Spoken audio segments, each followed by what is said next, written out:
Ladies and gentlemen, it's another episode of Mama's Boys podcast today. Our guest, my man, my homie, RussSwole, also known as RussSwole, one of the hottest up-and-coming powerlifters, YouTube, Instagram creators, one really strong kid. He's only 23, but has already created so much in terms of business and content. We chat a lot about hip-hop, one of my favorite topics, a little bit about the Avengers, Marvel movies against DC, some of our favorite superheroes, as well as dig into the future of powerlifting and strength sports. I think you guys will really enjoy it.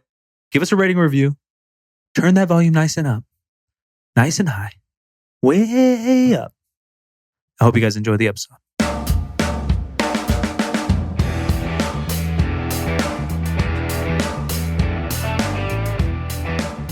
Welcome to the Mama's Boys podcast. I'm your host, Omar Yusuf. My fellow host is Silent Mike, also known as Mike Farr.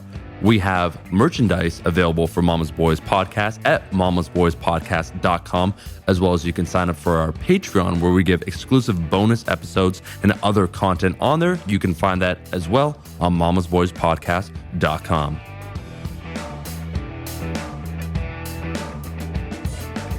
Getting nailed in the rain. Getting nailed. You heard us singing in the rain. What about getting nailed in the rain? I was like, nailed. I was like, what? What? It rains here all the time, though, yeah? Like, yeah, no, it rains a lot. It rains a lot. How far? Because we're close to the equator. Shit starts to just, like Florida's like that, Mexico's like that. It'll be every 365 days a year, it'll just rain at 4 o'clock for no reason. Yeah, that's where you get the humidity from. Yeah. Like here, it's hot, but the humidity changes everything. Yeah, we were talking about that before. I don't like that. And everyone pumps their goddamn AC. You hop into an Uber and it feels like a freezer. Like their AC is so hot. It's hot in Sacramento. It's 100 degrees all summer long. And people have their AC on. But for some reason, the AC in houses and in cars here feels like it feels gross to me. It's like too much. I'll blast mine. Like after... I love it cool. Yeah, I blast mine. Like whenever I'm driving around in my car, full blast. Yeah, no, me too. And I keep my house at like 67. But it's different because of the humidity. Because of the humidity outside, the AC inside feels gross to me. What about at that haunted house where, the AC was revved up? Yeah. I think they show with research though, like when it's cooler in your room that you do sleep. Brown fat. What? Brown fat? I think. What? There's some kind of fat that we are born with that slowly starts to disappear as we age. And it has something to do with like antioxidants and all these things that I don't know anything about. Yeah. And as an adult, we only have a small amount of it because it slowly goes away. But sleeping at 68 degrees in perfectly dark room and no like blue lights from your phone and all this help preserve it. And the blue fat the brown fat's supposed to help with a bunch of things. Like even like anabolic type shit. Building muscle, keeping your testosterone, like anti-cancer-y type things. So, Russ, what I was going to say is, you've done a lot for the lifting community. You've helped bring more attention to powerlifting. I saw he's when trying to compliment you before he stabs. Yeah, it's a sandwich. I'm a front stabber. Don't worry about it. Bro, I hear every time because I listen to a lot of podcasts. I'm like, oh, he said you up. I'm setting you up. Like, okay, what's up? Pride before the fall. I was going to say Candido shared your video when you won. Just like. Was done really well, and so I appreciate all the things that you do. What I don't appreciate is just I was the one that was rocking bandanas and headgear, and then you come out of nowhere. No, look at this is no laughing matter. You can't take your bandana to headgear. Not hats. I mean the bandana. The headbands. Yeah, the headbands. What are they called? Is junk brands? Yeah, you come and dude, we're only on. Hold on, I'm not done here. We're going 3 minutes in, and Russ is already plugging his sponsors. Hold on, in 3 minutes, he's plugging away. I'm not done here, okay? And I gotta admit, some of yours are fresh, and I don't appreciate that, because it's my look. And then you come out of nowhere, and then like it works with you, and so I feel it diminishes from what I've sought to create. So that's it. That's all I want to say to you. Hey man, you should have hit me up whenever I was. You know what we say around here, Russ? This is what you should respond to Omar is, you do you, me do me. That's what it is. Head down, chin up. You wear bandanas. Like you actually have to tie yours, right? I wear sweatbands, so. Yeah, I could tell. Dude, they make a real sweatband. I could see you doing that, bro. Are you allowed to do that in the USAPL? What? You should go straight sweatband. Like, what do you mean? Like basketball sweatband. Oh, yeah, you could do that. That'd be sick, bro. What is the rule? Because I thought I looked up years ago for just like a powerlifting meet, hats. And I thought you weren't allowed any headgear. And then I saw you. I'm like, what the fuck is going on here? It's hats. I thought it was the same thing. It's like you can't wear, because I was like, IPF, they're like, you can't wear headgear. And I was like, bro, does that mean I can't wear my headband? Yeah. You should go sweatband, dude. I can see it. Yeah, there's people that does it. Like there's a guy on my team named Mikey. He does it. He wears sweatbands, like Nike sweatbands. All right, Mikey, I see you, bro. Shout out to Mikey. Well, how did that start, bro? Because I could tell you, for me, I started wearing these because when you lift and you have long hair, I'm too lazy. I don't know products. People are like, what are you putting in your hair? I'm like, nothing. It smells like ass. Yeah. And it gets frizzy when I lift, so I started wearing bandanas so I don't have to worry about that. What started for you with just wearing like headbands? Like when I started playing football, I sweat a lot on my face. Yeah. So it's like a lot of the sweat get in my eyes. So I just started wearing headbands, and then just gradually turned into a thing. I'm like, oh, like this is something I wear. I might as well turn into like a fashion statement as well. So like wear like loud stuff, stuff with words on it. So that's where it kind of came from. That's super common in football. Yeah, like a do-rag or do-rag. I used to wear a wave cap, like not like a wave cap, but like one of those skull caps. There we go. Skull caps. Yeah. No, standing out when it comes to just lifting or anything in general, I think is important. Mike has his, he has his Mario mustache sometimes. He has his, actually, as I said before in a previous podcast, I do feel Mike was early to the game when it comes to the whole fanny pack thing, where it is like, he's like 4 or 5 years deep, where I think in the last few years it's become more popular, but I see you, Mike, I see those things. Are you evolving into like the purse? I go side satchel. They might have gotten bigger over time too. Mine's big. People out here rocking. Mine's big, bro. It's compensating for sure. Because the rest of me is, but I was like, mine's big, bro. I was like, right. Small shoulder, small cock, big fanny pack. But you can, bro. Hold on, wait. That word is so funny to me. Cock. Yeah, cock. Every time I hear it, you gotta say it like how Mike says it though. Cack. My cack. Yeah, CAWK. Nah, but people out here rocking full purses. Yeah, mine fits my camera as long as everything else. Wallet. Fits your camera? Yeah, I can fit a camera, no microphone. Oh, okay. Yeah, no microphone. Damn. Camera. Yeah, that's pretty good, bro. You see Kanye's? So what Mike's trying to say, and I don't think he's calling you out, but he's trying to say that his is a functional fanny pack. So if we were to look at your fanny pack right now, what's in it, bro? What's in it? It's small. It's small. So what's in it? It's big enough to carry my wallet, keys, and essentially it's just a replacement for my pockets. I got big thighs, and I don't want people to look at my thighs. So like, if I have my phone in there, my keys are just like my pockets are just bulging. That's what I was gonna say, prefer too. to keep my fanny pack. Yeah, shorts I have on now, you can't fit keys in them. Luckily for me too, my car is like a push button start or whatever, so you don't even have to pull my keys out. But when I had to, and your keys are in the, you're fucking digging so hard, you're paying Twister just to get your hand inside your pocket, and then get the keys out. Hopefully baggy jeans come back. Look, I had we could be all right. If baggy jeans come back, then my keys can go in my pocket. Hey, you know what's funny? It's actually kind of back. No, it's coming. If you walk in the mall and you see like little young kids, you're like, man, what? Yeah, they're stomping. Yeah. I was going to say that I'm not even insulting the whole fanny pack thing. I see it for myself. I actually don't have a wallet, so all my shit's just in my pocket.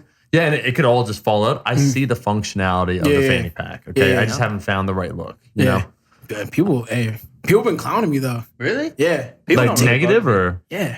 Take that fanny pack off, bro. It's because you're rocking Supreme. Supreme is like in the culture still gets love, but like people on the outside, Supreme's the only company that the normies know of. So then they bash you for it. That's all. I don't rock it no more just because like I know it's a hype beast thing. I'm just like I'm cool on it. But that's dumb. Like I bought, and everyone's like, "Oh, you spent $800." Like, no, idiot. I went to the store. I got it for $80. Like every other bag. Like I'm not a moron. Like I'm not about it just to rep it. I've rocked with Supreme for 10 years, so I bought their shit in their store. I'm not buying I'm not trying to flaunt an $800 backpack. I don't give a fuck. You used to skate at all? When I was really young, but it was more hip hop basketball. It was just in the street culture, you know? Yeah.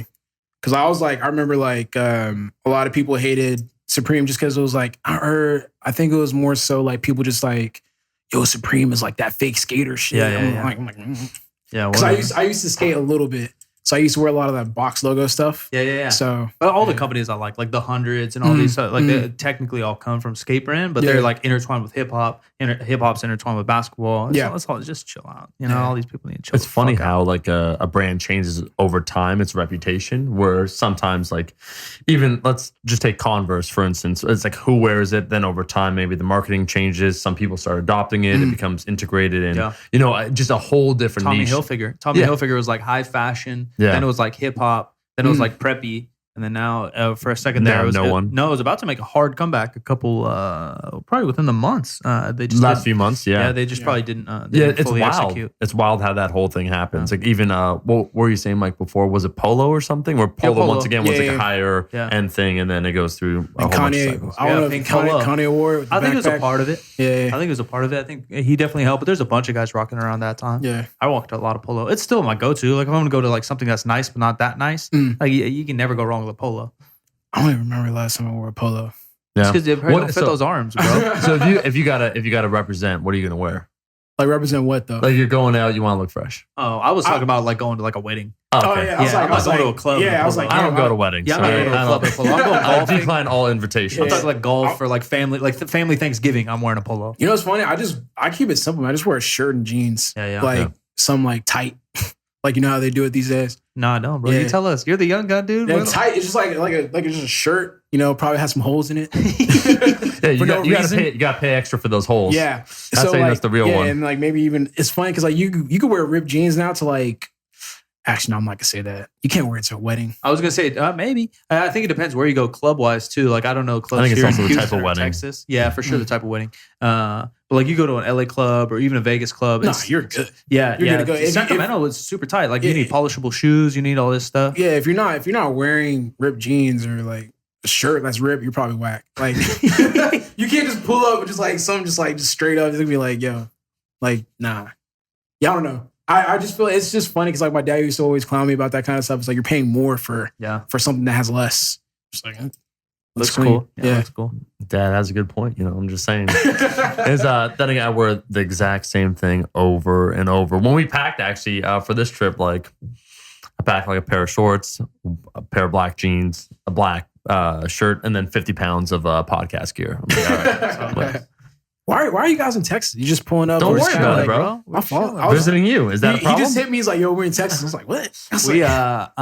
Do you know On It? Supplements. Yeah. So shout out to On It. They basically funded this trip. They have a house out there in Austin. So they flew us out and we just podcasted for about a week straight. Talked to some of our homies. We talked to LS and some cool people. Talked to a bunch of their trainers and their podcasters. And then we had like 2 days to spare. So we're like, all right. So we rented a car and hopped over here. Did you get to see the Elon interview? We listened to about half of it. Yeah, I was up late and I didn't want to be up late. I wanted to try to go to bed, but I saw it go live on my phone. So I'm like, fuck. So I listened about half an hour of it late at night, and then we rocked with it on the way over here. Yeah. Oh, it's good. What do you think? I was like, I got like 20 minutes into it, and then because I was working out, so like I was so hyped up, and he was like calming me down. Yeah, so I was like, damn, I gotta cut this off. Big pauses. Yeah. Do you listen to a lot of podcasts in general? Or? Yeah, I actually do. It's like the podcasts I listen to pertain more to hip hop. Stuff like that. What, so, like Joe Budden and stuff? Yeah, Joe Budden. Yeah. It's funny. I got really big into Joe Budden probably like maybe like 3 or 4 months ago. Oh, so you weren't even with Everyday Struggle and all that? No, I was. Oh, okay. It's just I never really tuned into the Joe Budden podcast. So it was just straight Everyday Struggle. Because it blew up more after he left Everyday Struggle. Yeah, for sure. I remember whenever he left, that's when I started checking for it. I was like, bro, I need more Joe in my life. Yeah, we were listening to a little bit of that because of the Eminem drama. No, it was good. I remember what's your take on it? I mean, I got no dog in the race, but yeah, I mean, if they're going head to head, M's obviously probably going to beat him. I like Joe Budden. I like Joe Budden. I like him as a character because I have a hard time believing they're not all putting on some kind of character, like even on his podcast and stuff. But I like Joe Budden as a content creator, and I like him as a rapper. Like he's lyrically, he's really good. You know, I've been in a rap for a really long time, and I still like lyrical guys. Eminem's new stuff, I try to jam with it, and lyrically, it is great. He has layers on layers on layers that probably all these people on Twitter saying M's album's sick don't even understand why it's sick. They're just saying it's sick because everybody else says it's sick. But he lyrically really did layer this last one, but it just sounds too outdated for me. His style delivery, or you mean production, or what were we talking about? All of it. His cadence and stuff is amazing lyrically in rap, but it's still 2001. And so like I have moved on with hip hop. I'm not a huge mumble rap guy, but that's what's hot. And so like that's what I'm attuned to listening to. And when you hear an album that sounds like it should have come out in 2001, it's 2018, regardless if it's good, it just doesn't fit this time period. You know, like if a fucking ancient Greco painter comes out in the Renaissance time and paints something, people are like, oh, that shit looks old, whether it's a masterpiece or not. Very apt analogy. I was just going to say that why I like Joe Budden is because he sweats a lot, and I can absolutely relate to that. Did you watch it or did you listen? Yeah. Because we were watching I always listen because I get too impatient because the audio comes out first, so that's that's what I watch. We watched it. Or listen to. Yeah, we watched it, not listened. He's sweating his balls off. He does sweat a lot. And he's just wiping it. Oh, what did you ask?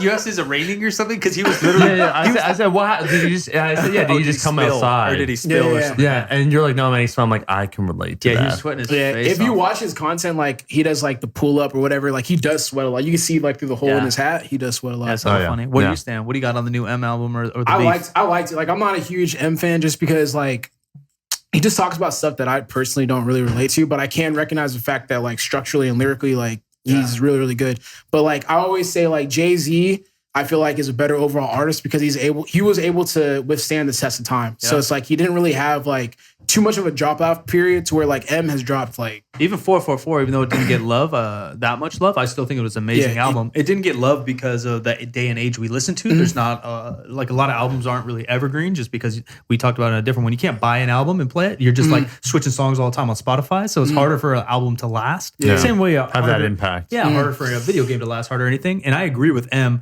although I don't relate necessarily to a lot of rappers, like their content. Right? Just because from where I grew up lower middle class in the suburbs. Like there's some things I just don't relate to, but I relate to the culture just because I grew up in it. M's stuff, he's still talking about like going around, like he's talking like that, like killing people and stuff. Like, bro, you're a billionaire. You're a billionaire from the 40s. It's so not plausible what you're talking about. Where in the beginning, like, yeah, dude, we get it. You're an angry drug addict. Like, you just came from 8 Mile, like the realest shit in Detroit. Like, now I understand you're a wily ass white boy from Detroit.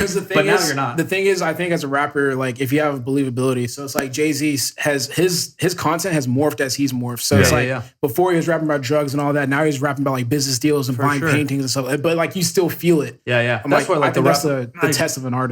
Yeah, that's where like the rappers that I really get down with are like guys that talk about things I can actually relate to, which is rare, and lyrically talented and have a beat to go behind it. You talk about like a Lupe Fiasco or a J. Cole or some of these guys. Those are the ones I personally relate to most, but it's like from just like a feeling type of vibe. I could understand why people like Jay-Z. I'm not like a big Jay-Z guy, which is funny. I like Jay-Z. I like Jay-Z a lot. And it's hard. Yeah, it's hard to not give him. He just announced his newest project with Kanye. Did you see that? I saw that. Yeah. Number 2 coming out. Watch the Throne. I think it'll be good. We'll see. Man. We'll see. What's your opinion on Kanye? Kanye was he's my favorite artist of all time. But it's like, I'm not a politics guy, but it's like the whole like, he's like been dropping the ball a lot. And just like, I feel like he's such an artist at heart. Like he says things and like has to get out to the world before he corrects it in his mind or like gets it the way he wants it to in his mind. So it's like, for some reason, like it's just turned me off. I've always been someone that's kind of like been able to look past that. But I don't know why. Yeah, we were talking in another one, Russ, about trying to separate the artist from statements that you might not agree with. And Mike was basically saying that it's like, we should be able to, but sometimes if you like an artist so much and some things that they're saying maybe you don't agree with, then it becomes a lot harder to just listen to them, without thinking about that.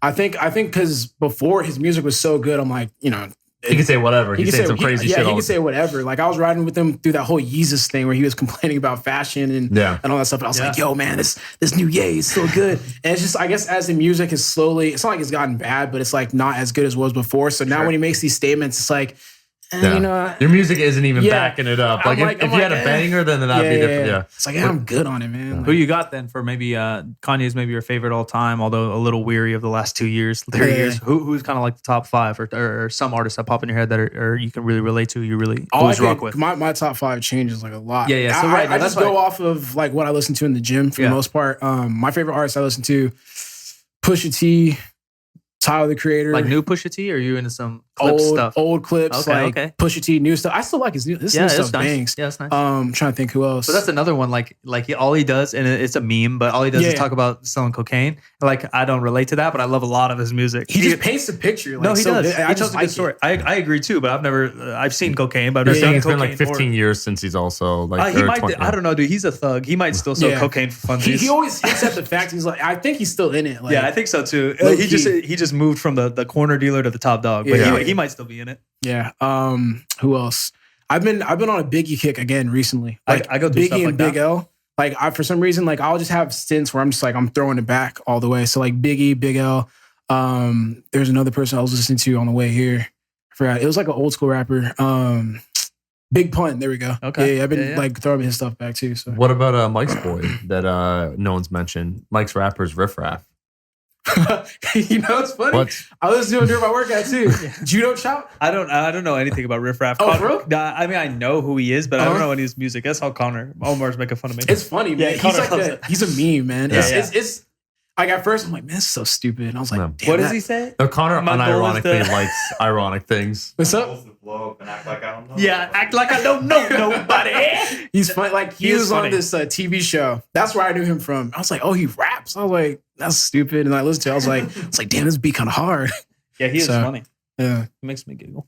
Now let's talk about something serious here, Russ. I understand. Are you into Marvel movies or no? Yeah. Okay, so we're gonna have to. Connor, can you just turn that down a little bit, bro? Interrupting the serious conversation. Oh my God. Okay, so everyone has a debate, and actually, if you ask, I think anyone to list their top Marvel movies, it will change depending upon who you ask. Do you have like a dead set, like top 5, top 3, like favorite character? Because a lot of people, for instance, like Iron Man, right, as a character. Wasn't for me. Actually, my favorite one before this past year probably would have been Guardians of the Galaxy for myself. Yeah, and then actually the movie Logan I like. So before this year, I'd say those would be the ones that I probably would have picked. But I have a different opinion. I know people are like dead set either like Avengers or all that stuff. My favorite, like to start off, my favorite Marvel character of all time is Spider-Man.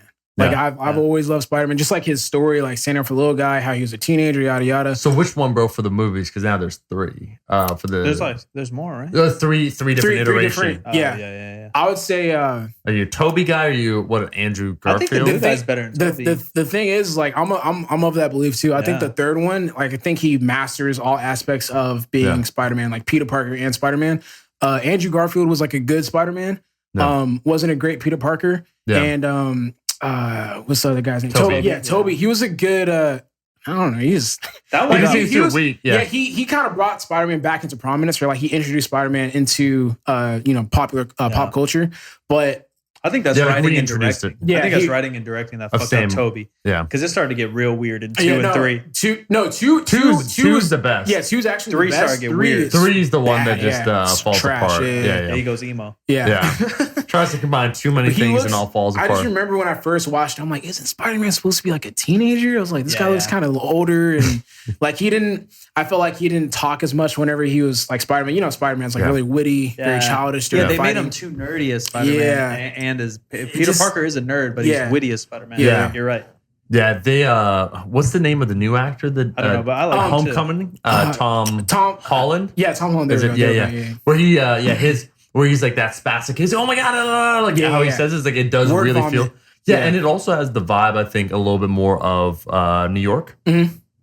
The one that I didn't laugh out loud, where they showed just like generationally what's happening. You kind of hit the nail on the head. Where like when Toby came out, I'm making up numbers here, but he was like 25 when the first movie came out, but he's supposed to be like 18, right? And then by the last one, he's like 33, playing again like a 20-year-old. So it's a little bit of an age thing. And then it's Aunt May, I think. She's like she was in the comic books, where she's like 75, right? Now we have the third one where like Tom's like 15, which is younger than Spider-Man ever was. Like Spider-Man, I think, would be at the least 18 or 20. So he's younger than before. Then Aunt May, they use that Marissa Tomei, I think is her name. Yeah. Where like she used to be a smoke show. And I'm like, and she's still like, cute. Yeah, and she's attractive. Yeah, she's like in her 40s. I'm like, damn, they're just rewinding the time like 30 years. Like Aunt May went from like, hey, Peter, come home at 8 to like, Peter. Damn, what's by Iron Man and stuff. They do make it generational too, because he's like vlogging in the beginning. Bro, I think it's funny. I love that introduction to the movie, like the opening scenes. I was like, bro, this is so perfect to introduce it into today's world. I was like, man, that's funny. So Homecoming's up there. Yeah, Homecoming's good. So are you talking about like top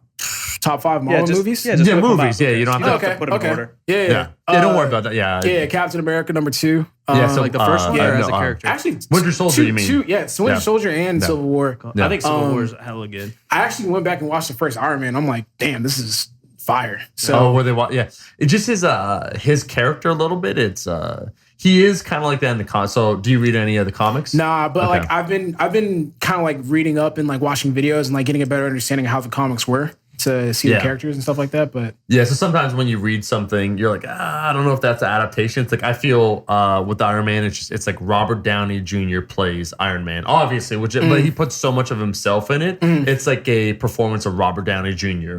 as Iron Man. Is all I feel. Was he that like cocky playboy type of so that's why the Marvel one thing they've been accused of is a lot of their different heroes start resembling one another, where they all have those like quick like quirky banter that they have. Especially the new one, Thor's like, funny all of a sudden. With Ragnarok, or like because it's formulaic, right? And then Doctor Strange, who is kind of like that. Actually, I would say Doctor Strange is cockier in the comic book than Iron Man, Tony Stark.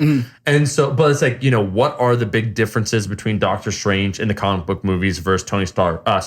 Both are rich, both are exceptionally talented, exceptionally smart. Both are basically super cocky, super self-assured. Like it's very similar how all the characters are. So it's kind of hard. And then, like you said, like I think Guardians of the Galaxy. Because it is a business at the end of the day, right? Guardians of the Galaxy blew up. Everyone loved it because it was like funny, it was action, it was superhero. And then Thor basically was one of everyone since. Even Avengers, even though like Avengers has like some dark ass moments, like it's highly comedic through the whole thing. That's the one about Infinity War where I was like, well, okay. Like just thinking about when I watched, I'm like, of course it's enjoyable. I'm not going to sit here and say it's not enjoyable. But you'll go from, and I'm going to say spoiler alert right now, to one of the things. Enough, right? It's old enough, right? Man. It's where Loki dies, and you're like, "Oh, mom." I'm like, that is sad. I'm like, that is cool. Like, brother relationships, I'm totally down with. But then, like 10 minutes later, Thor's cracking jokes on the Guardians like spaceship about like his eyeball and like this and that, but like just like straight like crying. Did we not just forget you lost your brother of 10,000 years? Like not even 10 minutes ago, bro. Like just the pace of the movies. That's my critique on that whole movie is they try to fit too much in too little. Like the whole movie moved so fast. I didn't have a problem with that. I don't know why. No. Like I think it's more so because I feel like where Thor comes from, life and death is such like a norm. It's almost like a norm. It's like, oh, I lost my brother in battle, or I lost this person in battle. Because like there's such a war happy. Or like a very like they fight a lot, So and they're gods. So, I think they do a good job of making the first Avengers like I hate to say bringing them together, origin, like making it like a history thing. Like they make it like a 9/11 moment. Like the whole town remembers it. Like different characters, superheroes are not remember like you remember what happened, dude. We don't want that to happen again. Yeah. Like they reference like this was a moment in history. It's a real thing in the world. I hear you. In superhero cartoons, I never read comics, but superhero cartoons I watched growing up. Like I watched the Spider-Man in the 90s and all this stuff. Like like shit would blow up. There's this epic battle, and then the next episode, like they just forget about it. No reference. I just fought a half the city of New York just blew up. That's before. It's never going to mention that one again. But they all tied in. Like obviously, Homecoming ties that in. Like everything ties it in. They talk about it. I do like that. No, it feels like a universe. Actually, I would say what's crazy to me is overall. So I do like Marvel comic books. The movies between those and Star Wars overall, let's say the original trilogy, I would totally take Star Wars, the original trilogy. But they've done such a good job, Marvel, that it feels like a real universe that, you can watch one and it feels related to the other. Whereas like the new Star Wars, I'm just like, you guys are telling the same story. I mean, the universe starts feeling this wide, in terms of actual potential stories. Yeah. So you're saying, Russ, okay, so I got you. Captain America. Yeah. It's funny, like Black Panther, like in retrospect, it was, it was like a big rollout, but like the movie itself, I wouldn't put it in my top five. Yeah. I was going to watch it. I haven't watched it yet. I was in the movie theater and then we left. I had to leave. But then last night here, Mike was going to put it on and our TV actually froze. Yeah, I was trying to watch it. We just unplugged it. We didn't know how to fix it. The Airbnb people got it. I think I like Black Panther. I liked what I saw for sure. It was like close to NorCal, which is like Oakland's close to where I grew up. Like the vibe of that. I wouldn't say it's 100 times better than the others, which it did get that vibe. And it is cool culturally in America, the statements it was making, stuff, the directors from Sacramento and all that. So I appreciate some of that. I appreciate the music concepts in it. The music was dope. It's just like when I watched it, I'm like, movie wise, like it's okay, but it's not like it's okay. It's not okay. It's like good, but like I still like Winter Soldier, Civil War. Those are good. Infinity War. Like I just like those movies better personally. Yeah. So they're good. A lot of people really liked Ant-Man. Yeah, I actually like Ant-Man. I like it fine. What's the worst? Actually, I know the worst Marvel movie I know out of the last Hulk. That's bad. I got one that'll top that. I don't think you guys even would remember it because it got so swept under the rug. The X-Men's. Those are bad. So X-Men is my jam. Like Magneto's my character. Actually, probably for Marvel, Magneto, Wolverine, and then Silver Surfer. I really like. But no, I see. I knew you guys would forget it. It's Fantastic Four, the reboot. Yeah. Not even the first two. Yeah, the recent reboot. I didn't watch most recent one. So that guy, I'm into like a lot of different movies and directors. And so the guy, I forget his first name, but Trank, I think is his last name. He made Chronicle, which was a movie. It was like on Netflix. It was about superheroes. It wasn't Marvel or anything. It was an independent movie. But actually, it was well done. So they signed him to relaunch Fantastic Four. So I heard about that. I'm like, oh, cool. And then it gets released, and my buddy, like I was hyping up with my buddy, like, yeah, we should check it out, right? And then it gets released, and then Rotten Tomatoes, which I don't always pay attention to Rotten Tomatoes because it can be like a 60% on Rotten Tomatoes, and I still like the movie. But it comes out and it's like 12%. Right? I'm like 12. And so the line that we said, like going into, just like jokingly, it's like, it's not a 12% movie. Like it's probably like a 20% movie. And then we watched it, and we're like, it's about a 14%. Yeah, damn. But what it was is. There's it's Michael B. Jordan. Yeah, he's supposed to be the Human Torch. Yeah. Oh, that whole dude. They try to relaunch that whole thing, but what ended up happening? The director had disagreements, and all big budget movies do it these days. Were with Star Wars. That's why I think was it Episode 9 where the people left. There's been some directors that have left, and so things are stuck in limbo. But anyways, the director wanted to direct the Fantastic Four, but the third act. Some problems arose. I think they removed him and tried to finish it up, and then the CGI was all wet. Like it was just this big mess. Yeah, I heard there was something along those lines, but it's funny because when they were rolling it out, I'm like, man, that looks like trash. Yeah. Like, I didn't even bother to. Yeah, I still haven't seen it. I just actually want to see it just to see like how bad it actually is. Yeah, or if it even is bad. Like I'm like, there's some movies where people think it's really bad. I'm like, it's not that bad. If you're on an airplane, well, actually, we're gonna say something heated that you're probably gonna get mad at because we're gonna get into The Rock in a second. But I was gonna say that Fantastic Four is probably one of those movies that if you're on an airplane, it could pass the time. But if you're at home, let's say when you say you just chill at home and you throw it on, I start to evaluate movies like when do I identify this as definitely trash? Because like the first 10 minutes of any movie, you're not like, this is terrible, right? It's setting itself up, but then it starts falling apart. You're like, oh, fuck this. Like, it's a movie that I think if you endeavor to watch the full thing, you'll regret by the end of it. That's funny. Like you brought that up. It's like, is it an airplane movie? Like, can you watch it in rental? Yeah. I mean, on the airplane, I'm so fucking bored. I'll watch anything. That is very true. And even for a movie, for me to go to the theater, it has nothing to do with the dollar amount. It has to do with me like being lazy. Like, am I going to go find a time to drive over there to spend $10? Like, am I because I have to actually be excited to go do that. Otherwise, like a Netflix, like you're just like think, like, oh, I got some time to kill. And an airplane, you're forced to watch a movie. Those are the layers. That's true. You see the trailer for the new X-Men?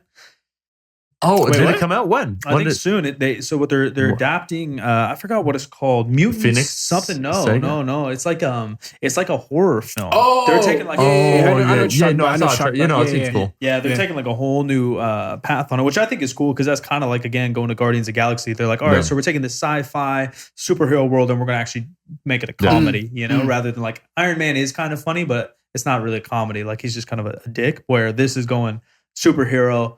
And then just splattering horror all over it. You know what I guarantee will probably crush it when it comes out. Actually, it's not Marvel. DC is actually Wonder Woman 2. We're set in the 80s. I'm like, I see this mashup just happening already. We're like the first one kind of came out and people weren't expecting it to be good, but like I didn't think it was that good. You know, I thought it was fine. Like I Wonder saw Woman. Yeah. I think it's because the DC universe has dropped the ball so much. I think that when they put out a decent film, everyone's like, oh, yeah, it's good for them. Yeah. They are following up with Aquaman, because I think that was one of the ones too that a director left, but I think he came back. Maybe, that's gonna be trash too. I'm out. What's crazy is like the Christian Bale trilogy. First off, I like the Michael Keaton like original ones, but like Batman was with Christopher Nolan when they did Christian Bale, like Batman Begins, Dark Knight, were the first kind of comic book movies to be taken seriously. And so like DC, like you got it going on at that time. Yeah, Spider-Man with Tobey was like, it was all right? It was pretty good. But the X-Men movies as a fan, I'm like, these fucking suck. Yeah. Like these actually Michael suck. Keaton and some of the other ones. Michael Keaton, not as much, but still, they're super like actually kind of like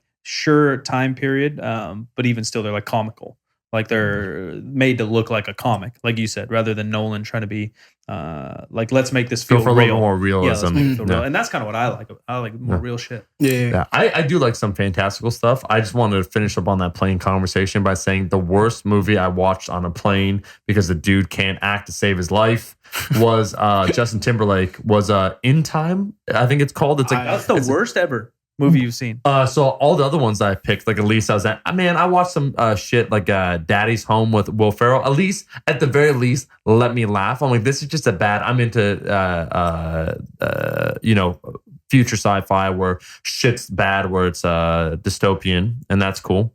But with Justin Timberlake, the whole concept where each person has time, like their life expectancy is tied to a clock, and you have to like pay. Currency. Bro, It's your I've never watched Justin. I'm like, you can't act, you can't sing, you can't dance. Just shut the fuck up and get out of my face. I've seen way worse than that. Not that that's good. But I also haven't flown worse. as much as you, so just keep in mind we're talking like 12 flights. I'm making up a number versus like 50. 50? So give me I for you do 50 flights a year. That's what I mean. That's what I mean. So it's like, give me enough flights, bro, and I'll find something worse. But I'm just so disappointed. Yeah. No, I was gonna say, Russ, what's your opinion about The Rock? Man, me and my homies were actually talking about this. I don't really have like he's not that great of an actor. He's just like a superstar. Then you're cool. Then you're fine. You think he's a good actor? No. Mike went on a rant in a previous podcast I didn't disagree with. I like The Rock, but I think he's overrated for sure. Yeah. I think he's a little played out, and I think he's a little corny. Like, I think he goes over the edge too much. Where like, look, bro, you're legit. Like, you're fucking handsome. You're extremely charming. Mike, he's hot. HAWT. You're on one of the best college football teams in the history of college football. Yeah. Like your dad's a legend. You're a legend in the WWE, and now you're a legend in movies. Like, you don't have to be the guy like smiling and fucking cornballing it up. Like, I get that his move probably is president, and I get PR. Trust me. Like, really, what's the three of our jobs? Like, sure, we make content, but a lot of it's like PR. Like, a lot of our shit's like PR moves. Like, that's how we think as creators, right? Like, what's timely, what's insensitive, what's too timely. Like, with the content we create, and he does the same, right? As every actor, and he's put himself out there, but he like puts himself out there being the real guy. But if you have to tell the world you're the real guy, you're not real no more. Yeah. I've never just been like I'm one of those people. I'm like, I don't get why people like this guy so much. Yeah, I'm a little like that. I guess. I'll look at people like, I hate to say it, Just say it. Don't worry. There's no hard feelings. Who are you about to throw under the rug? Will Smith, man. Well, lately. You're saying lately. Bro, I like Will Smith. No, I feel a lot of what applies to The Rock applies to later Will Smith, because when he came, see, you're too young to remember this, Russ. Let me correct you here for a second. I've been doing my research, man. Okay. So you weren't around when, actually, no, I could definitely say this because you're 23. You weren't around when Fresh Prince made the impact that it made. That Will came on the scene and he was fresh. He had that charisma. And then his first like 4 or 5 movies, they were good. There's a lot of Will Bad Smith Boys. Are you kidding movies me? that are in my top like 50 all time. But his first, and there's not a single Rock that even comes in my top 1,000 favorite movies all time. The Rock makes like the same movie over, like walking tall, walking short, walking left, standing left.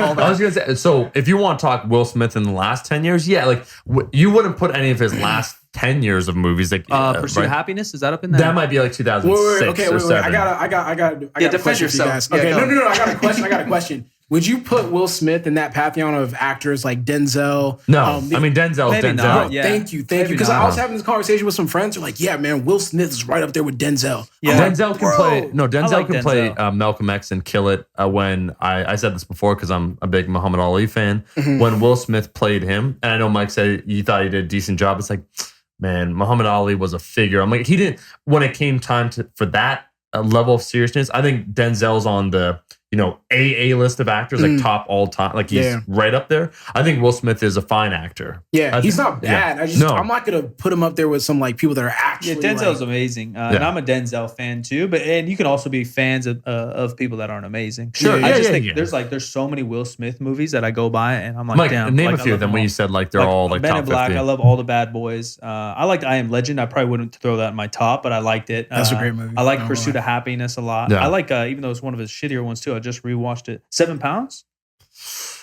It's like kind of a serious death movie. Like it's kind of sad. It's pretty slow actually, but I like that a lot. I'm I'm blanking on the rest, but there's a ton. Independence Day. iRobot's like one of those tiers of movies we're talking about. It's one of the best Netflix movies. Like if that shit's on TNT and I'm just like working on my laptop, like I'm turning on iRobot. You can watch it. Yeah. But he was a powerhouse for a while. Independence Day, gold. Yeah. No, I'm thinking of that. Wild West. There's a whole skit with. Do you guys know Jay Farrow? Yeah, the comedian, where he does this whole skit that's amazing. That is basically Will Smith and then Denzel Washington. He impersonates both of them, and so the line that he says while he's impersonating both of them, Will Smith is like about Denzel. He's like, he's only made one good movie, and then Denzel's like, I only made one bad movie, and they both say at the same time. He's like, and that would be Virtuosity, where he made this movie in like the mid 90s that was just this, it was kind of like a Will Smith-esque vehicle where it's like a sci-fi action movie, but like Denzel doesn't like that movie, but for Will Smith, for his eyes, because he's always and Will Smith said that, like, again, he's smart, kind of right in that Arnold sense, where it's like he knows what makes things pop, like what people see. He said in an interview, he said, how did I select movies? He's like, well, I looked at the top grossing movies of all time, and I noticed whatever, like 9 of them were sci-fi, and then I looked at them and like 8 of them were action movies or whatever. It's like, so from that time forward, all the roles that I would take. And so he does all these big budget, like sci-fi movies. But after a while, I know what you mean, where it's like, he's kind of like, it's Will Smith playing Will Smith. Yeah. You know? It's just like, I don't know, his recent resurgence with social media, I'm just like, I don't get it. Like, I don't get why everyone's so up on it. I think it's because he was so invisible for a while. Like, we're like, what does Will Smith do? I think all of a sudden he just pops up on Instagram and I was like, oh my gosh. And even if you do your homework, I feel like sometimes you miss like the meaning of the genre. You know, like because you like me and Omar were watching Fresh Prince every Friday when the new one came out, and you could go rewatch it and you could do all the study, but it might not feel the same. Like a hair of it is nostalgia. You can see how fresh he was compared to everyone else. I will give him that. Like almost being himself. Like he wasn't corny acting. People love Bill Cosby. I never got into that, but beside the point, like he's like acting on that show. Like you've watched and you're like, Will Smith's just like ad-libbing. Like he's just being funny. Like he's being himself. I'm going to Will Smith's movies right now. Yeah, Hitch is another one. Hitch is good. I don't know if it's top 50, but Hitch is good. See, bro, it's all right. I was going to say that what also made Fresh Prince for me is that it was anchored by probably the best TV dad of all time with Philip Banks. Like, just that whole thing was good, man. It was good. I hear what you're saying about like, if again, you grew up and you see like a lot of those later Will Smith movies, you're like, they're fine. You know, we got a bunch of stuff coming though. I guess also, I think also like it counts like with the moment. Like I wasn't like very aware as it was happening because I was younger. So and that might be even with acting like The Rock. Like if I was 15 and The Rock's killing these box office, I might think he's dope. You know, but I wonder. I like The Rock when he was a wrestler. Like that's when I thought The Rock was being the funniest Rock because he's ad-libbing and he's hilarious. But he probably, so Will Smith, even at his peak, he was releasing like one blockbuster a year. It's like, we probably each of us know at least like 10 Rock movies from the last 6 years. He's like 2 a year. I'm like, yo, you need to slow that shit down. Like he's the biggest movie star right now, isn't he? Yeah. Even though crazy, last year, 2017, I believe it was Jackie Chan.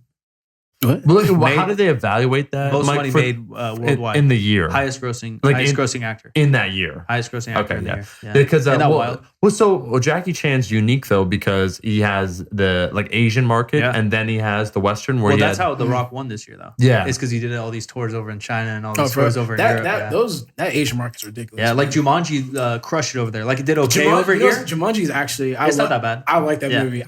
When I watched it, I was like actually laughing out loud. I was like, damn, this is pretty good. We threw Kevin Hart in a previous one under the bus because I think his stand-up's really funny. How it translates to, you don't like his stand-up? Nah, it's trash. His early stand-up? Are you kidding me? No, okay, wait. When he has one good special, Laugh at My Pain or something like that. That's it. Yeah. His other ones, they've released since then. So he goes for a comedy, who do you go with then? For comedy? Give me some examples. Katt Williams. Katt Williams is great. That dude's a criminal. So are we talking? He's been arrested twice in Sacramento. No. Just in Sacramento. Hold on, I need to back up. No. Just in Sacramento, he's been arrested twice. I need to defend Katt Williams for a second. Little known fact about him. Okay. He's on a lot of cocaine. No, straight up. No. Listen, I'm being serious for a second. I don't know if you know this, Russ. I found this out. So when you talk about Katt Williams, we're talking like pimping is pimping. When we talk about stand-up. No, he's fantastic. What I was going to say is... he actually has adopted, I think, 5 or 6 kids. Yeah. And he adopted and he's raising them all on his own. Like he's good people. But that doesn't make him a good dad. I think his kids, by all accounts, it seems like his kids love him. Like the act of he got arrested for slapping a dude in Sacramento and then stealing someone's moped after his own show. No, but that's because apparently hold on, I'm gonna back up. Katt Williams, I think he has a little bit of just like bipolar, where like sometimes he's on meds for that. Like, he actually has like he has mental illness or something like that. But his kids love him. I'm like, hey, would I be willing to adopt 6 kids and raise them? I'm like, holy shit, like that's a good human. People don't know that he actually does give back a lot to like the comedy community and stuff like that. He does like random acts of kindness. Like he does a lot of random stuff around. Did you see? I definitely fuck with Katt Williams, and I would. So if you want to go that way, yes, I would say that Katt Williams actually started some shit that then Kevin Hart kind of took. For sure. He took and like commercialized it. No. Katt Williams was great. Did you see? I think it was. Def Jam, like 25 years on Netflix. Did you see that? I was watching it and then like I was like, so you got to skip to. So do you like Dave Chappelle? No, just get out of here. Wait. Dave Chappelle's the guy. No. I really, really like Dave Chappelle, but personally, like if I'm looking at something just to laugh, not your thing. I'm not because you don't want to think. He's so it's funny. Like exactly. Like Katt Williams is almost a caricature of a person. And his jokes are like one surface. They're surface, which is fine. Hilarious. Which is fine. So that's like Will Ferrell. Why is Will Ferrell funny? Because he's like surface mannerism funny. I don't know. The comedy's the same. Comedy. So you know what it is the truth though about comedy that I definitely respect. Comedy is so personal. Like you could like 3 comedians, and then you ask someone else. You guys can be best friends, and like you might like some of the same comedians, but then you might be like that guy's trash. I was gonna say go back, Russ, and if you want to watch why, in my opinion, Dave Chappelle is the greatest current stand-up, is during that Def Jam. Just skip. I don't know if he can be considered current stand-up. Oh, well, he put out 2 specials. But then he was gone for so long. Yeah. I would say he's the best stand-up comedian of the last 25 years, in my opinion. That's different than saying current stand-up. I still think so. By current means, like Eminem when he released his album, I know he's released one every other year though. Right, but Dave's finally back. Right, he's back right now. Yeah. So I'd say, but his current stand-ups that he released, I would put in my favorite stand-ups that were released in the last 3 years. That's what I meant. Yeah. But what I was going to say, fuck all that noise when it comes to the Def Jam show. Just fast forward to when Dave Chappelle comes out with, I think the guy's name is D.L. Hughley. You don't know D.L. Hughley? I know a bit of his stuff. I used to watch. Hughley's a man. But what I was going to say, so just watch that. Basically, what happens is Dave Chappelle's supposed to say a line, but the line's corny as shit, and Dave just basically rips the line because he's presenting. And he sees the line, he says it, and then he's like, "Oh, that's corny. I got to do it again." He goes on basically a 15-minute improv that just shows why he's the best because it's all unscripted. Like he's firing back at everyone in the audience. Like he just goes nuts. It goes from like he's all he was supposed to do was come out and just say like 3 lines, and then that was it. Like clap, see another presenter, and he basically just owned that whole night. I'm like, this guy's the best. Yeah, the whole thing is like, I don't get mad at people when they say that he's the best. I'm just like, for me personally, like when I'm watching comedy and stuff like that, that's not what I personally look for. You like older, like Eddie Murphy or Chris Rock? Like Delirious. You know what's funny? When you go back and watch that, you're like, man, that would not fly today. Oh, how insensitive! Like, Eddie Murphy and that's any comedy. He's hard. I mean, I've watched Richard Pryor stuff, and I'm like, the occasional joke, like it wouldn't go like Eddie Murphy, like just like about like gay people, like his first, like he's just like going like. Boom. I think it's all fine. Homegirl, I forgot her name. She's from Saturday Night Live. She was in the Ladies Ghostbusters. I don't know her name, but she came out on Black, the black. Oh, girl. Leslie. The one they always get on. Yeah, she went out and did a rant. On like I know what you're talking about. That's the best thing that's ever. been the conversation that's been held recently. It's like you can't hold people for what the standard used to be because as a society we learn and grow. But it's just like. Eddie Murray, he's alright. She's also though defending people being too sensitive. She's like, look, our jobs as comedians is to take things that are kind of ugly, kind of sad, and kind of mean, and make them funny. To make otherwise life sucks. Like if we all just look at like, well, that guy says this and he's a jerk. This guy's racist. This guy's a bigot. This guy's if you only do that and no one's gonna like that's their job. So if you're gonna point out every comedian and then say they're racist and say they're insensitive, like we do need to chill out, man. Everyone's sensitive as fuck out there. Yeah. That's something I've been like that's like, for the stuff that I listen to, that's a very popular topic. It's like, yo, are we becoming too sensitive? Like, we just fly off the handle. It's like, if someone says something that we disagree with, they're like, oh, we should cancel this person. Like, destroy this person's like work and discography. It's like, why? Like, Dave says that, bro, in his latest stand-up, where he talks about brittle ass people is what he says. That like, if you can't certain things, he does tackle the whole Louis C.K. thing where he's like jerking off in a plants or like whatever. Like, he jokes about it. Yeah, and so, but like Dave just goes like right over everything where he talks about that, and that's why I like his balanced approach, because there are like some comedians that try and be shock comedians, and then other people's like the barometer that I use is like, are you funny? You know, like just simply put, are you funny? Like that's and that could be subjective. But yeah, I think for that Def Jam, definitely check out Dave Chappelle. But it's funny if you're a Katt Williams fan, because poor Katt's been through like so much bullshit in the last several years. The way he comes out during that Def Jam, because he's coming out to the community, you could tell like he knows everyone's been talking shit behind his back, and he says this line that just made me laugh out loud. He says something, and then he says, Satan and all types of shady motherfuckers are my enemy. But he just says that, like he said it was ad-libbed, because he just said that, because I think he sensed like maybe like some people were like laughing at him, but just the way he said it. Yeah, I like personalities. They said that he addresses that in his stand-up. Like he talks about, I saw his whole latest one. No, it's funny. He talks about certain things that he's been arrested for. He's like, yeah, you know, I fucked that little kid up. You know, he was talking shit, and then he goes, "Let's tell me." So no, you would like Mike this whole bit of his latest one that came out on Netflix, where he talks about getting older.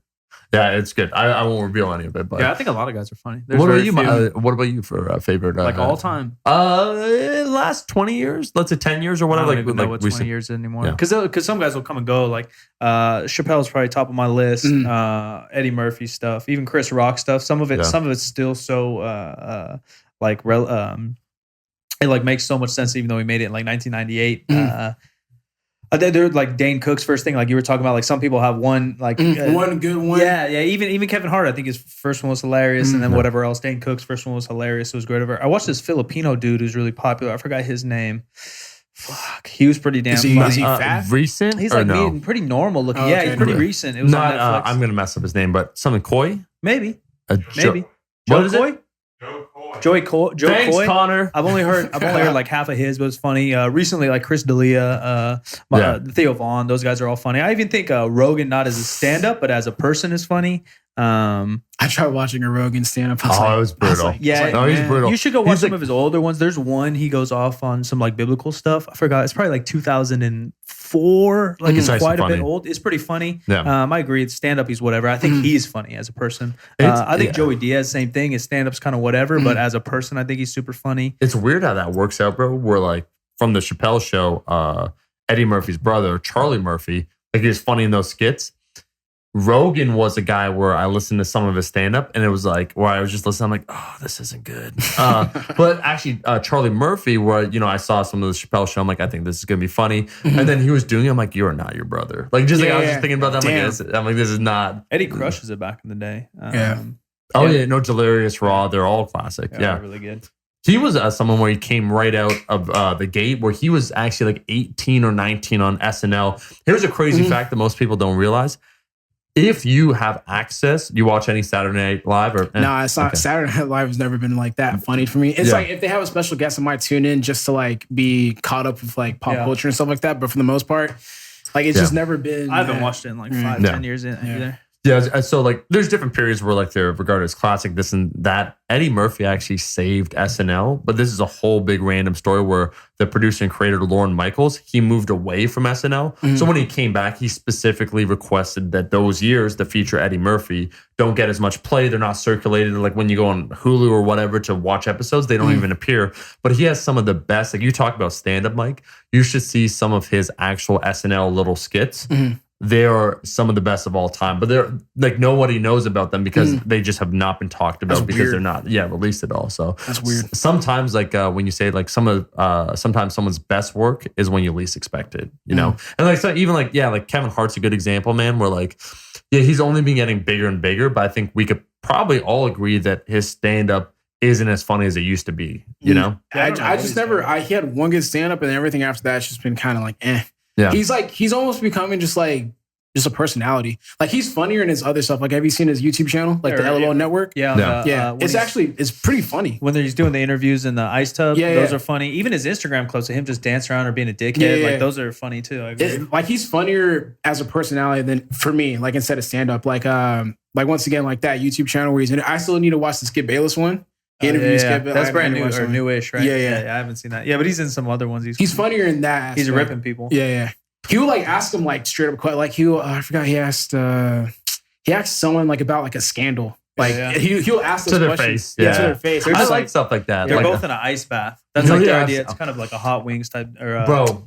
You nailed. No, it is like so hot ones. Yeah, hot ones. That's a good concept though. That's why I thought the exact same thing about Kevin Hart, where putting them in an ice bath kind of like exposes them so you can ask questions. That's what I think Hot Ones is one of the best internet, like social internet shows that have come out in the last 4 years. Yeah, it's funny. You watch any of that or? No, I see like quick clips though. Yeah. I haven't really gotten into watch. I've watched maybe 3 or 4. Yeah, some are really good. Yeah. Some are really good. What was the guy that shit himself? Bobby Lee. Yeah. I think he said he's like, I shit myself. Like just how hot it is. And then there's like takes, he's like actually yelling at his manager. Do you know Bobby Lee? He was on Mad TV back in the day. No. He's like actually insane. He's like, he's friends with Bart. Okay. Yeah, but he's like, he's eating the wings and he's literally like, I don't know if it's a take or if they edited it out and then it's whatever behind the scenes, but he's literally looking off screen screaming at his manager like, you made me fucking do this. I fucking hate you. Like he's hella pissed. Yeah. Those wings, have you guys tried like I can handle spice no problem. Like spice in food. If you order it from a place, I'm good. But like what they do where it's obviously super hot, there's no way, like when beyond crying, like when your face feels like it's on fire, I'm like, I don't know about that. Yeah. I do it for the show. That's about it. Yeah. So what is he like? He just gives them the wings and like starts asking them questions as they get more and more uncomfortable. Yeah, it's a progressively hotter wings. Russ, we're about to do that with you. Don't worry about it, bro. Yeah, so there's like 10 wings. And the first one's like a normal one, and the last one's like the literally the hottest wing on the planet. And you just get interviewed in between. But they have little segments too where they're like, pull up an Instagram photo, like a weird one, and say, like, explain this. You know, like shit like that. What are we thinking here, man? Yeah. It's cool. It's a concept. It's well thought out. Sean Evans, who's the host on there, I think helped create it from inception, and they've done some cool stuff. It's not a bad idea. Yeah, and they're going to be bringing the Mama's Boys podcast. They're going to acquire it. One day. It's going to be one of the I was out there fucking leeching for a while because I was like, I'm about to get their attention. And so I watched every single one right when it came out. And I left a comment. A funny comment, dude. My shit got like 2,000 likes. I like would like stab the dude or like, you know, like I'd be really witty. I'd think hard for about 15 minutes. That's the trick a lot of people don't know, man. You got to like interact and like kind of like keep doing that thing. And then just the chance that like 1 or 2 people that watch Hot Ones know what I do. They're like, oh yeah, we need Mike on there. Bro, get Mike, get this guy, get this guy. Yeah, it was funny. And like that comment. Hey man, if you want me, I'd love to appear, you know. Sometimes I'll comment on like the Breakfast Club stuff. I just feel like, this is pretty fun. They have no business interviewing, but it's good. Yeah. I mean, you never know. That's why I guess a question for you, Russ, and we asked this off cameras. Where do you see the direction of just powerlifting and everything? Because you've competed at the highest level. You're still a baby. You're young. Yeah, it's not like you're approaching the end of your training. In fact, if anything, you're just getting started in your lifting journey. So for you, where would you like to see it progress? Where do you see it progressing? Because you basically have entered a sport that has no money. Congratulations, bro. Yeah. And you're the best at it. Congrats. Congratulations. Congratulations, it's buddy. like I would like to see it kind of get into like that CrossFit weightlifting realm. Like when you really think about it, it's so little compared to those things. So like I would like for it to evolve to that thing to where like you tune in like on TV to watch like Raw Nationals or whatever. That would be really dope. But you know, that's yet to be seen. So. Yeah. Slowly but surely, you know, things like this, your YouTube channel, hopefully our YouTube channels, hopefully everyone out there keeping the community positive. It'll all slowly grow together rather than people out there being bitches and talking shit on someone's squad or talking shit on well, for real, man. If we want the sport to grow, you have to be inclusive of people that don't know how to squat. You have to be inclusive that people that hitch their deadlifts. You have to be inclusive of people that pull sumo. You have to be inclusive of people that are weak. Like, Mike. If you're going to be a if you're going to be a dickhead, then we're just going to end up divided like our piece of shit country is right now. Like, why don't we just all pull together and then we all elevate? Because then once we get this shit on TV, I know Russ is going to bring me and Omar and we're going to announce his Raw Nationals on TV while he's crushing weights on TV. Like, the truth is if the sport gets elevated, but that only happens from the people at the top, the people with the voice, not being a dickhead all the time. Yeah. I mean, yeah, we want to ask the important question before we go back into powerlifting, and that would be, Russ, speaking about uniting or dividing a country. How do you feel about crepes? Like, if you, if I was to ask you a question, which you would prefer, like, which of these two would you prefer? Would it be crepes or pancakes? Nah, it's pancakes. Yeah, he's the pancake guy. He's the pancake guy. You can stay. We asked a lot of guests. I don't know if you know that, but like, basically, I think it was our very first podcast. We're just talking, and I was like, man, fuck crepes. Like, I'm like crepes. They're like thin ass pancakes. Yeah. They don't have the texture, and we like since then we've been riffing on it, and a lot of people like they might not listen to episodes or know, and so we'll ask them point blank.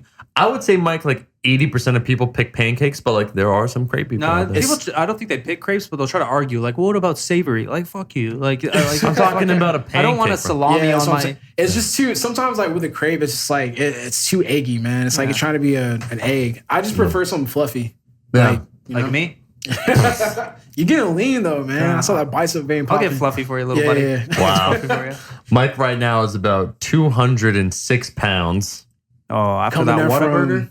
Yeah. After that Whataburger, I'm probably back. After this trip, he's back up to 220. Probably. Everything that you saw when he's documenting his journey, putting in the time, putting in the reps, all that. Yeah. What would y'all say? Whataburger or In-N-Out? Which one? I actually... How about neither, and I'd take P. Terry's. P. Terry's is pretty good, bro. Too. I'd say it's hard. I just did a video review on In-N-Out versus Five Guys. I think I'm starting to move in it. Look, I have a great palate. Five Guys is better than In-N-Out. I don't have but so that then you come into the issue is Five Guys is almost literally twice the cost of In-N-Out. Per burger. Yeah. So then you can't compare. So then you can't compare prices. Which you think price is a factor. Of course. If I'm going to compare a $100 steak or a little Costco $10 steak, of course my $100 is going to be better. What I was surprised with how cheap Whataburger was. Inexpensive. Sorry guys, not cheap. And two, that it tastes like real meat. So In-N-Out tastes like real meat too, but those patties are kind of small and kind of gray still. This one you can see, if you can see some red in the burger, the patty's big enough to be some real meat. It's pretty good. They advertise that everything's fresh. I think it tasted pretty fresh. That's their thing. Like we cook everything fresh. That's their thing. But if you look at it, it looks like a janky McDonald's. Yeah, we probably went to a smaller one too. Like I'm sure it's like anything else where like quality slightly varies. But the food was good. I actually thought it was really good. I was highly impressed for my first Whataburger. I think it's just because I'm a hater of In-N-Out. I always want to, because I'm like, I've been to In-N-Out a couple times. I'm like, bro, Whataburgers. I think In-N-Out's overrated. I don't think it's bad. Like I'll eat it any day for sure, but I do think it's overrated. It's hyped up just because it's in California. Yeah. The one that wins it all, one ring to rule it all, in my opinion, would be when we're in New York, was a Shake Shack. Shake Shack's good. Shake Shack? Yeah, it's cool. But I don't think that. No. I don't think. How you doing? Do you put it? Hey, nice to meet you. Do you put that in the same category? I'll catch you later, bro. See, it's hard because there's so many categories. No, you're right. So what? More expensive? Yeah, it's not. It's like more sit down. Like yeah. I'm saying like from a fast food, like you pull up in your car. Do you drive through Whataburger? Is there a Whataburger drive through? Yeah. See, because then that's my issue with Five Guys too. It's Five Guys you have to sit down. It's almost like a cultural thing in Texas when you go to Whataburger. It's like, okay, I gotta sit because the lines are ridiculous. Really? Like, we must have gone at a good time. Yeah, because like usually people go to Whataburger like at night, like after a night out or something. So it's like In-N-Out for us. Yeah. So you pull up and you sit in line for about like 30 minutes because there's always one person working. Like just one person. They are not efficient. It's not like, hey, let's make a lot of money in this joint. It's like we're gonna put their customer service is horrible, but food's you gotta pretty stick good. It out for the food. So the food was pretty good. I think we have a place called Fuddruckers in California. I don't know if that travels. Is it? Yeah. Oh, dude, I love Fuddruckers. That's a funny name. Fuddruckers. Yeah. Is it down here? Yeah, bro, I love Fuddruckers. Yeah. You buy your burger however you want. First, they have elk. Shout out to Elk Burgers, bro. Elk burgers are so delicious and lean as shit. You never had elk? No, bro, we're going to Fuddruckers tonight. Elk is literally tastes like a beef burger, except it has like 0 grams of fat. Like it's fucking negative grams of fat. It actually makes me look like you. And so like you grab that, and then they have basically what looks like a salad bar, but it's not. It's a condiment bar, and they have anything you want from barbecue sauce to lettuce, tomato, all that, and you just run through and like set up your own burger. Okay, it's sick. And they're you good set burgers. up your own burger. So they just give you patty meat. I'm lazy. Yeah, I like I gotta be honest. I like a lot of my friends in Toronto. A lot of different food you can eat there, but a popular one is Korean food. But the Korean food where you like cook your own meat. Yeah, I hate it. That's just because it's a community. Bro, hold on. It's like an event experience. That's fine, but I pay $30 to have the meat cooked and brought to me. You know, but it's all you can. I cook at home. Like my brother cooks at home. I'm like, that's what I do. It's like if I want to cook for myself when I go out, it's like this is genius because you guys just bring the material and then I make all of it. I'm like, no, you make that sandwich. You just bring someone that likes to cook. Like we go with the Barbell Brigade guys all the time, and Nadeem likes to cook. So we'll have like 5 of us, and Nads is in there fucking smashing it up. That's all. The first time I went was like that one time I was here, I forgot when. Like, it was with you guys. Like, it was a separate time. It was a little bit before, but I went there and I was like, that was my first time there, and it was great. I like it. Hey, I always fall asleep after I eat that kind of stuff. Hella meat, hella salt. No, bro. So I got scarred by Korean food. Because this dumb motherfucker that rolled up with us used the wrong prongs for everything. And we had chicken too. Yeah. And that chicken, I'm like, there's some like salmonella in this. I don't know what. Did you get it? And so you got salmonella? Well, I had some bad runs for like 2 days. So, like, I think salmonella is realer than that. No. But like we all got sick because like this guy just did not know what he was doing. Yeah. And I was like, again, because I'm like, I don't want to make the food. I'm like, you go ahead, man. But he's using the prong for, so it'd be like raw chicken, and then he like touches like the finished beef, and I'm like, my stuff. I literally feel like throwing up right now. So no. Korean barbecue is not that popular in Northern California for some reason. I wish it was. It's a mega LA thing. Yeah, I love it though. Yeah, I think it's based on like ethnic groups and like who's representing and stuff, like who has the different restaurants. No, it's popular in Toronto. You get anything that you want, but like we we have Burgers Priest. You try Burgers Priest? Yeah, it's not bad. It's not bad. That's Mike's line to mean that. None of them like blow me out. So, what is your favorite burger joint, just for the record? So we top two, top three, like burger joint, just a joint. Because I'm, it's funny. There's a restaurant right here called Burger Joint. Yeah. I was gonna say you go to like like not a steakhouse, but you go to a restaurant and grab a burger. Like I like those burgers. Where it's a fucking like what a burger level. Like you guys are talking like drive. Like you pull up in your car and you're like, I don't know, or maybe Five Guys. No, but I thought that was sit down. No, that's yeah, but it's casual. Okay. It's fast. It's like that. So pure drive through, because Breest isn't drive through. No. Pure drive through, In and Out. Oh, I guess Whataburger. If Whataburger's drive through, those two. Okay. Because like McDonald's and them don't taste like meat. No, I like the what do you call it? Whataburger when we went today. Yeah, it was hard to evaluate because the patty looked like Five Guys to me when I pulled it out of the tinfoil. It looked like Five Guys. Good mixture too, thick tomato. That's honestly what I look for. Some of the condiments that they throw on, like the onions. Fuddruckers is dope because if some places will like load up like hella lettuce, but at Fuddruckers you put your own lettuce. Like you don't.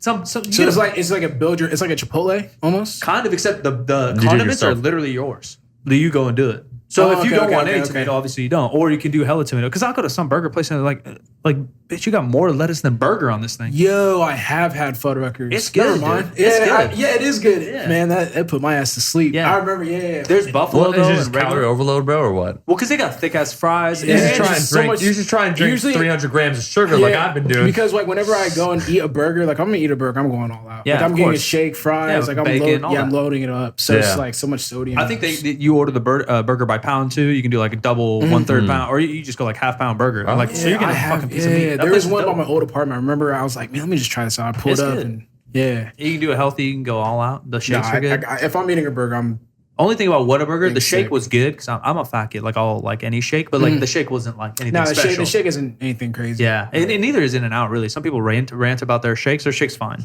Yeah, I think I had their shake. Yeah, you need like a. That's why Shake Shack once again, bro. I put it up there. It's good. Like good shakes. Those what do they call them? Cross-cut fries, which are just different. A little crisp-cut fries. Crisp-cut, yeah. And then the burger. No, I'm a Shake Shack convert. You should try. Have you been to Hop Dotty? No. They have some in Austin too. Which one, bro? Hop Dotty. Yeah, that's what we ordered. I did it too healthy though. I did like that's why I Uber Eats it one night. We had Pete Terry's in the one before that then. Yeah, the one before. Yeah, no. I did it healthy was my issue because I did lettuce wrap and shit, so I can't judge. You didn't get it? I tried to be healthy, bro, for the first half of this trip. So the first half of the trip, and then he just saw me eating bullshit every single day, and he's like, all right. The spot is Killeen's barbecue down here. You been there? No. What? Is it Pearland? I know what you're talking about. I'm not a big barbecue person. Really? What? Even some brisket. Some brisket or some ribs in your life. It's cool. I'm not fiending over it. I'm just like, I love meat. I just love meat. Best food in best food in Houston, man. Where are you sending people? Best food in Houston? Like a Tex-Mex? I'm not like a food guy though. Like I'm not like a foodie. Bro, you're fucking jacked. You got to fuel that with something. No, I'm not like a foodie. I just fuel with Chipotle, man. All right, Chipotle. That's it. Chipotle is easy. It is easy. Yeah, I'm not like a big foodie person to where I'm like, oh, you need to go, get this spot. Oh, no, this spot's trash. I'm just like, if it tastes good, it tastes good. All right, fair. Yeah. But no barbecue. That's disappointing, Texas boy. Dude, I got to be honest. My feelings. So first day in Texas, we stopped down in Austin. And we decided to go to a barbecue joint. I forget what it was called. Terry Black's.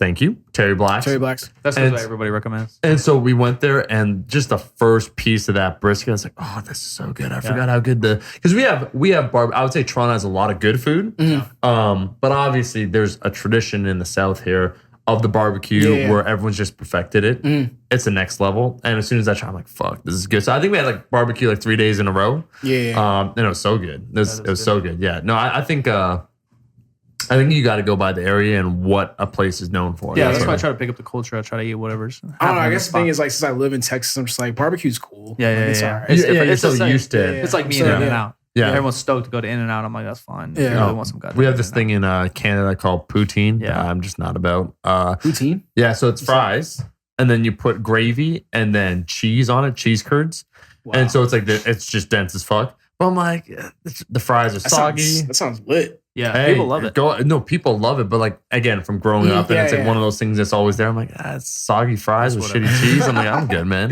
Man, that would put me to sleep. Yeah. Let me ask you this, Russ. What's next for you? Like, what are the big plans? What's coming up? Yeah. Throw it out into the universe. I'm just like, there's a couple of stuff that I'm launching. Like, I have a sock company, Sasquatch Socks, and then the Get Better Today brand. Like, I'm expanding that. Like, I've released shirts here and there, but like, I was like, every time I release a shirt, it just moves so fast. I'm like, why not just like create something that people could just like rock with? Like, it's just clothes that I would wear, stuff that I like, and so it's like that's the short term stuff that's coming up, and then just getting ready for my powerlifting meet. Yeah, 5 weeks or so. Yeah, 5 weeks. Yeah, cool, man. Yeah, feeling good. Yeah, feeling all right. Yeah, you know, it's like it's like it's feeling all right. Just because like I always compare like progress. Like, where was I last year? Sure. Like last year, I feel like I was in a better spot. But there's been a couple of like, you know, tweaks here and there that have like that injury tweaks or just little back stuff. Yeah. Nothing too serious, but something big enough for me to kind of take a little bit of time off. Slow you down. Yeah, slow me down. So momentum. The momentum isn't as much as I would like it, but I'm slowly getting back to a spot where I like. So cool, man. Where can people find you? Plug away, bro. RussSwole on pretty much everything, like Instagram, YouTube, or like if you can't find me on that, RussSwole or he on Twitter, Instagram, and YouTube. And the company's websites? It's just the Get Better Today brand on Instagram. Website coming soon. And then Sasquatch Socks is just Sasquatch Socks Co. on .com. Sweet, man. Thanks for kicking it. For sure. Just want to say to everyone listening to this episode of the Mama's Boys podcast, you can help us out. We're back every Tuesday and Friday with new episodes. Go ahead on iTunes and leave us a rating and review. Yeah, we're listening right now to you with your feedback. On the YouTube, you can leave a comment and you can like the damn video. It would help us out. We appreciate y'all. We'll see you in the next one.